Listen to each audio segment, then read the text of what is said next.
Welcome to the another videos on my YouTube channel Medico Soumitra. So today I will discuss detailedly about the diuretics, classifications of the diuretics and the mechanism of actions of the diuretics. So just be with me, and those are new on my YouTube channel, please do subscribe and don't forget to press the notification bell icon.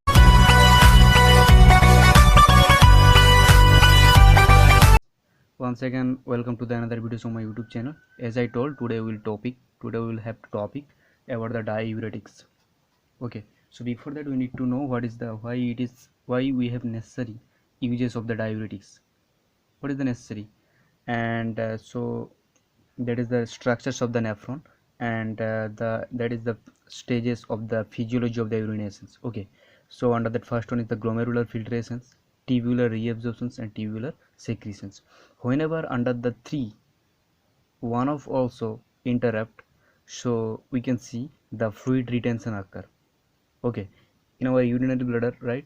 Suppose that is a urinary bladder. So under the urinary bladder, the fluid retentions occur, means the Na plus, potassium and water, all these are electrolytes, and water also starts reabsorbing. Okay, so whenever under that tubular reabsorptions or tubular secretions or glomerular filtrations, under the three one of also interrupt, so we can see the fluid retentions occur in our bladder or in our body, whole body. Okay, so for that preventing the retentions of the water, so the reabsorptions of the water or Na plus or potassium ions, so we need to do the uses of the diuretics. So before that we need to know the structures of the nephron. So see, that is the glomerulus. Okay, that is the glomerulus. Okay, and that is the Bowman capsule, and that is the afferent and efferent. These are the blood vessels. Okay, capillary networks, these are the that red marks colors are, you can see, right? So these are the capillary networks, and that is the proximal convoluted tubules. So remember that thing, what is that name? PCT, or proximal convoluted tubule. And the next thing, that is the loop of Henle. Okay, that U shape is there, right? So that U shape is called, we are calling loop of Henle, and the elevated banded region is called distal convoluted tubule. Okay, distal convoluted tubule, so in the short form DCT. And the straight stick like structure, you can see, right? So that is the collecting duct. So that is all about the nephron structures. So why I am telling, because during the discussions of the classifications, we need to know wherever we are using the diuretic drugs. So let's move on to the topics, like what is the classifications of the diuretics. Okay, so see, we need to see both. Okay, so see, that is the classifications of the diuretics. We'll have the 5 types of classifications. Okay, so first of all we will have the carbonic anhydrase inhibitors, and the second one is the loop diuretics, and the third one is the thiazides. Okay, and like fourth one is the aldosterone antagonist and directly acting. Okay, and last and the fifth one is the osmotic diuretics. Okay, osmotic diuretics. So we'll see one by one. So first of all, the carbonic anhydrase inhibitors, so the diuretics. So first of all, the diuretics are the type of drugs, those are promoting the excretions of the sodium and potassium and water. Those are reabsorbed in our tubular reabsorption, by the process of the tubular reabsorptions in our nephron. So as I told, right, so the tubular reabsorptions, it used to occur in our, from the proximal convoluted tubules to the distal convoluted tubules. Under the, from the that region to the that region, the whole reabsorptions is in the process is going on. Okay, so if we'll use the diuretic drugs, we can prevent the reabsorptions. Of the Na plus ion, potassium ion and Cl ion. Okay, so these three electrolytes we can prevent the reabsorptions. Okay, so first of all we are using the drugs, classification drugs, like carbonic anhydrase inhibitors. Where you are using, means the sites of the drugs So the drugs acting at the proximal convoluted tubules. So the carbonic anhydrase inhibitors, can see. So carbonic anhydrase inhibitors, that is the drugs classifications. Okay, so these classified drug we are using at the region of the proximal convoluted tubules, mean here. Okay, so that region we are using the carbonic anhydrase inhibitors. Okay, we'll see each one the mechanism of actions. So first of all we'll know where are the sites of the drugs. Okay, so the carbonic anhydrase inhibitors, it's having the sites of actions of proximal convoluted tubules, means this type of carbonic anhydrase drugs, specifically the acetazolamide. Okay, we are using at the region of the proximal convoluted tubules. And the next one is the drugs acting at the thick ascending limb of the loop of Henle. Okay, loop of Henle. So at the loop of Henle of the nephron, see, that is the loop of Henle, that is the loop of Henle, right? So at the loop of Henle region we are using the loop diuretics, understood? Loop diuretics we are using at the region of the loop of Henle, so we can prevent the reabsorptions, right? Why are we using, means from the proximal convoluted tubules to the, from the proximal convoluted tubules to the up to the distal tube or collecting ducts, all we are doing, all types of drugs we are using from in that region only. Okay, so if you use any kinds of drugs also, so they will have the main functions of the promoting excretions. Okay, promoting excretions, understood? So all types of drugs having the main functions is, main mechanism of actions is the promoting of the excretion. Those are reabsorbed by the tubular reabsorption process. Okay, so we are using the loop diuretics, and these types of diuretics are acting at the region of the loop of Henle region, loop of Henle region. Okay, next we'll see the drugs acting at the early distal tubule. So that is the site of 3, third site, that is the site 3. So early distal tubule under the, so at the region of the early distal tubule, so see, that is the distal tubule, right? That is the distal convoluted tubule. So at the early distal convoluted tubules we are using the thiazides, understood? So we'll see what are the mechanism of actions, so just be patient. Okay, so the thiazides we are using at the region, at the area of the distal convoluted tubules. Okay, and next we'll have the drugs acting at late distal tubule and collecting duct, that is the site 4, that is the site 4. So under that we will have the classifications like aldosterone antagonist and directly acting. So we'll have the aldosterone antagonist and the direct acting. So aldosterone antagonist means, so aldosterone which is releasing from the, where, from the adrenal medulla. As you all know that adrenal gland is used to stay at the superior portions of the kidney, at the superior portions of the kidney, right? And the inner layer is the core adrenal medulla. So from that inner layer of the adrenal medulla we can see the secretions of the aldosterons. Okay, so that aldosterone antagonist, so aldosterone, we will see what are the functions of the aldosterone and why we are using the aldosterone antagonist, and how we can prevent the reabsorptions of the water and reabsorptions of the sodium, reabsorptions of the sodium and retentions of and excretions of the potassium, why it is happening.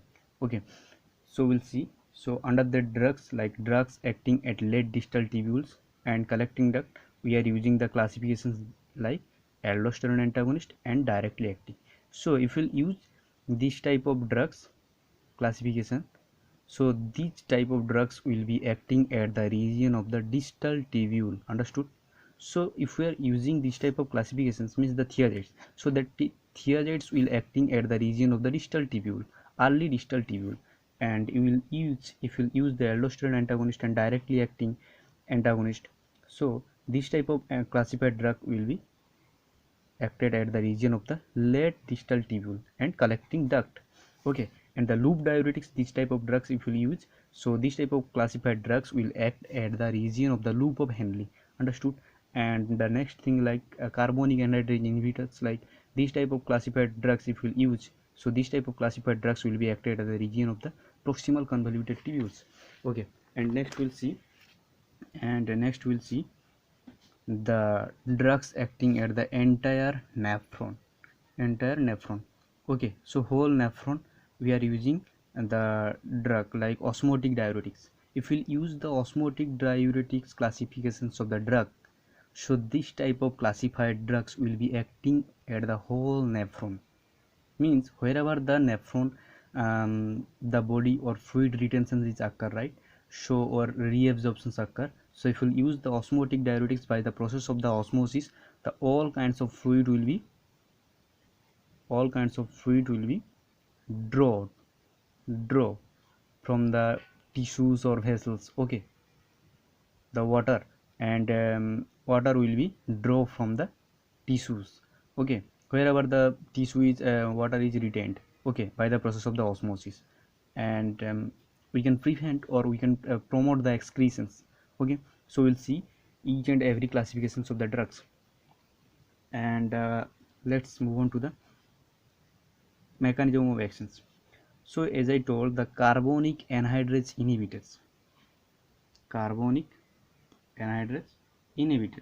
Okay, so carbonic anhydrase inhibitors means, so this type of classifications, so under the drug what is coming, like acetazolamide. Okay, so acetazolamide, so that classifications means that the drug is, whenever we are using, so that first of all we need to know the carbonic anhydrase enzyme.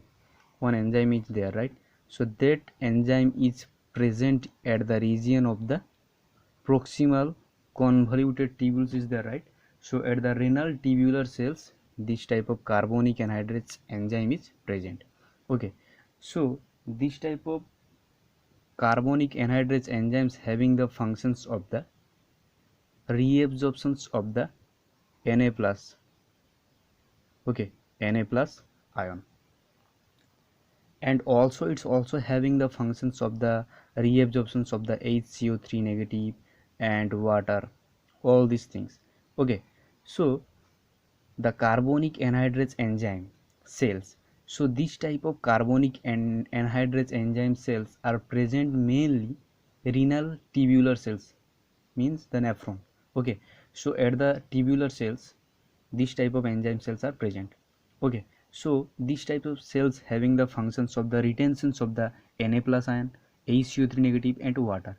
So if we use the acetazolamide drug, okay, whenever we are using the acetazolamide drug, we can see the preventions or the inhibitions of the carbonic anhydrase enzyme which is present in our renal tubular cells. Understood? So if we'll inhibit or if we'll block the carbonic anhydrase enzyme, so we can see the promotement or the promotions of the promotes excretions of the Na plus, HCO3 negative and H2O. Okay, understood? So those are retained or those are reabsorbed by the tubular cells. Understood? If we inhibit the carbonic anhydrase enzyme, so the reabsorbed particles or the reabsorbed substances will be released by the excretions. Understood? So that is about the mechanism of actions of the carbonic anhydrase inhibitors. Okay, so next we'll see the osmotic diuretics. Okay, osmotic diuretics means the osmosis, by the name only it's having the process of the osmosis, means from the low dense area of the, so the low dense area fluid will be fluid will be transfer from the low dense area to the high dense area. And one more thing, like the osmotic diuretics drugs, mainly the mannitol, and one more thing which have the glycerol.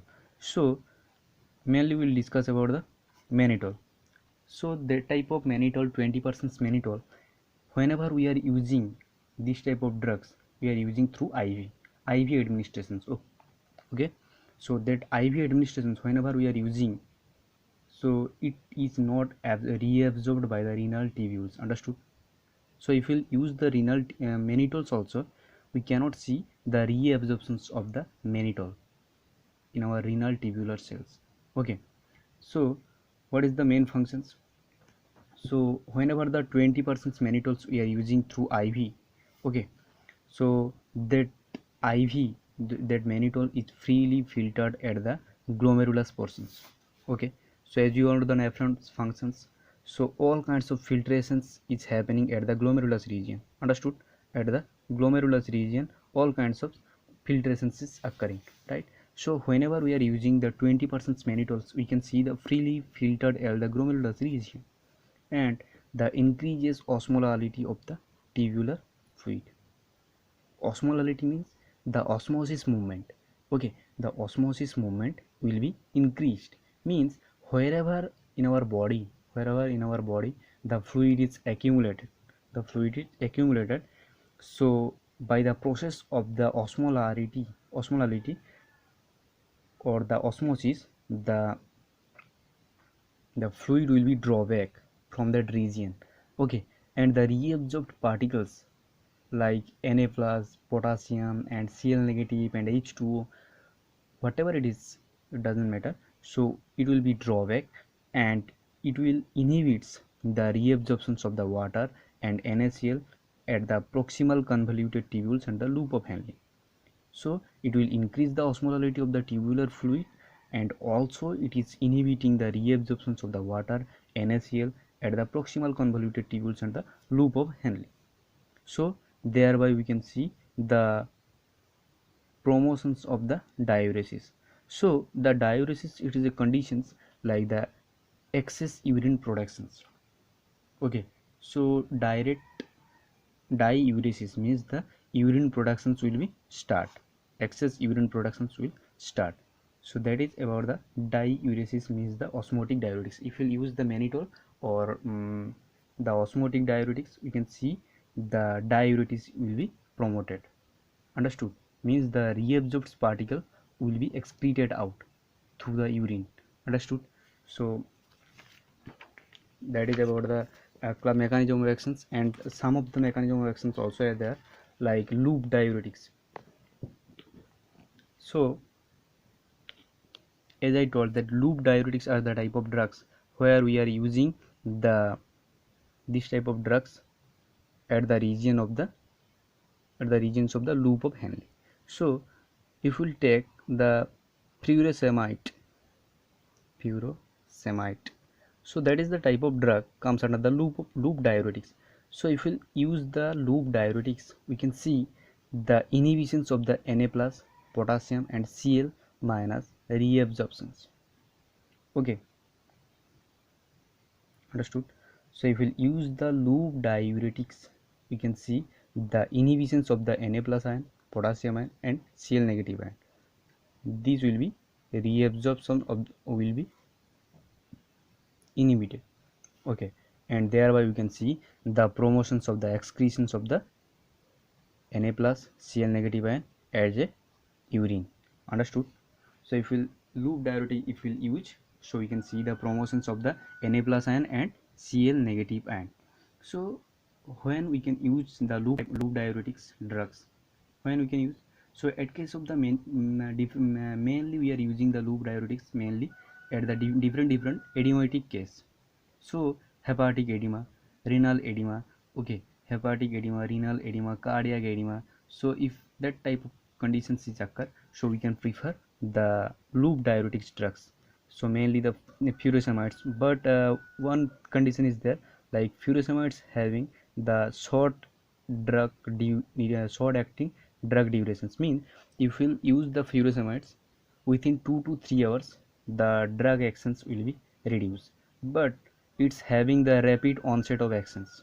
Means in case of the pulmonary edema, we can use the furosemide. It will quickly the system is the blood vessels will be vasodilating. Okay, mean if you use the furosemide drug, it is quickly acting at the region of the pulmonary edema. Understood? What it is doing? Like it is doing the vasodilatations, systemic vasodilatations it is doing. Okay, so systemic vasodilatations, after the doing of the systemic vasodilatations, we can see the blood which is present in our pulmonary. So that pulmonary blood, so the blood from the pulmonary to the systemic vessels will be transferred. Okay, so the blood which is present in our pulmonary, so it is transferred from the pulmonary to the systemic vessels. Okay, so thereby we can see the relievement of the pulmonary edema. So that is the uses of the loop diuretics. It's having the big uses. Okay, so next we'll see the thiazides. Okay, so thiazides the type of drugs, thiazides the type of drugs which having the main functions of the inhibitions of the Na plus Cl minus reabsorptions. Okay, Na plus and Cl minus reabsorption.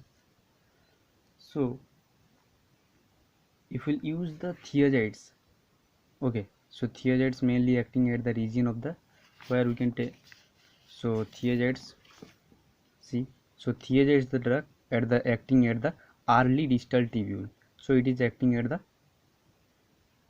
early distal tubule. So if we'll use the thiazide, we can see the actions is occurring at the region of the early distal tubule. Okay, and it is what it is doing, like it is doing the inhibitions of the Na plus ion, Cl negative ion and reabsorption. So reabsorptions will be inhibited, and that same thing like promotions of the Na plus Cl minus excretions at the urine. So that is about the thiazides, and it also having the uses like hypertensions, means if you having the hypertension case, means the blood pressures will be increased, so at that case also we can use the thiazides. Okay, and next we'll have the congested cardiac failure. If you'll have the congested cardiac failure, so that case also we can use the thiazides. Okay, and next we'll see the potassium sparing diuretics. Okay, potassium sparing diuretics, as I told the aldosterone, I told you that I will tell about the functions of the aldosterone. So what is the net functions of the aldosterone? So the net functions of the aldosterone is the retentions of the retentions of the retentions of the Na plus ion and excretions of the excretions of the excretions of potassium ion. Okay, so that is the net functions of the retention aldosterone. So Na plus ion is the extracellular, understood, extracellular ion, and potassium ion is the sorry, that is the intracellular, and that is the extracellular. So mean that is the normal thing. Whenever the retentions of the sodium will be increased and the excretions of the potassium will be increased, so we can see the reabsorptions of the, or the fluid retention start occurring, okay, so for preventing that case, means for all those things, which is responsible, means the aldosterone, right? So for that we need to use the aldosterone antagonist. We are using here spironolactone. So if we use the spironolactone drug, it is acting as a aldosterone antagonist. Okay, so it is promoting the sodium excretions, Na plus excretions, means the excretions of the Na plus and the retentions of the potassium, means the reverse effect we can see, right? In case of the normal actions, aldosterone, what is it doing, like retentions of the Na plus and excretions of the potassium ion. If we use the aldosterone antagonist as a spironolactone, we can see the promotement of the Na plus ion and Na plus ion will be excreted and potassium ion will be retained. Understood? So potassium ion will be retained. And next we will see the directly acting drugs. So here we'll have the directly acting drugs, means these are the type of drugs where we can see these are drugs, it is acting at the region of the lead distal tubule and collecting drug. So here we have the example like amiloride. Okay, if we use the amiloride drug, we can see the blocks of the, it is blocking the Na plus channel which is present in the cell of the distal convoluted tubule and the CD means the collecting duct. So if we'll use the amiloride drug, we can see the Na plus channel will be the block, means the sodium channel will be the block at the region of the at the cell of the distal convoluted tubule and the collecting duct. So thereby you can see the promotions of the Na plus excretions and the retentions of the potassium ion. Understood? So the retentions of the potassium ion. So that is all about the mechanism of actions, and let's recap to the topic. So let's recap to the topic. So as I told that we'll have the classifications like carbonic anhydrase inhibitors and loop diuretics, thiazides, okay, and drugs aldosterone antagonist and directly acting, and osmotic diuretics. So as I told that this type of classifications, these 5 types of classifications we'll have. Okay, so first of all we have to know the carbonic anhydrase inhibitors. So this type of inhibitors or classified drugs we can use at the regions of the proximal convoluted tubules. Here we will taking the example of acetazolamide, that is the drug comes under the carbonic anhydrase inhibitors. Okay, so what is happening after the taking of the or after using the acetazolamide? So all these type of drugs we are using through orally. Okay, orally. So if we take the acetazolamide drug, what is happening? So the one type of cell like carbonic anhydrase enzyme which is present in our renal tubular cells. Okay, and it's also having the functions of the reabsorptions of the Na plus, HCO3 negative and water.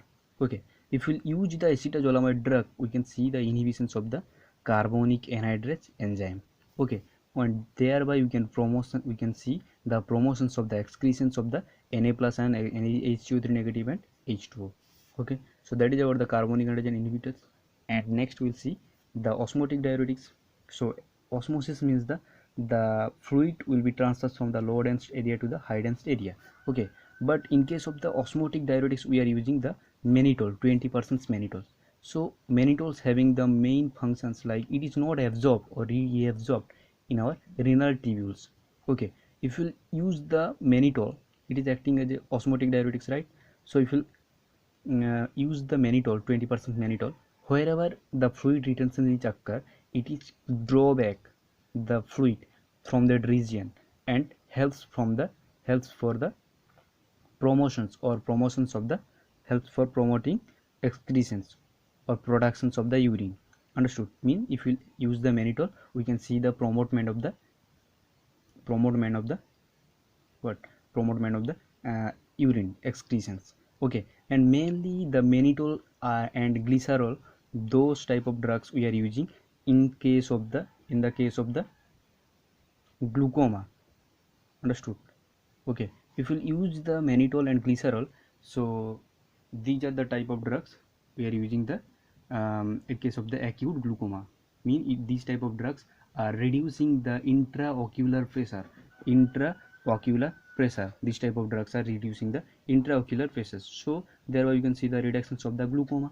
So it is about the drugs. And the next drugs like loop diuretics. So this type of drugs acting at the regions of the loop of Henle. Okay, under that we will have the furosemide drugs. Okay, if we use the furosemide drug, we can see the inhibitions of the Na plus ion and potassium ion, chlorine ion reabsorptions. Okay, so if we inhibit the reabsorptions of the Na plus, potassium and chlorine negative ions reabsorptions, we can see the promotions of the excretions of the Na plus ion, Cl negative ion and urine. Understood? And next we'll see the thiazides. Okay, so chlorothiazide, hydrochlorothiazides. Okay, so these are the different thiazides. So this type of thiazides also we are using orally, and this type of loop diuretics we can use through orally, IV and IM also. Understood?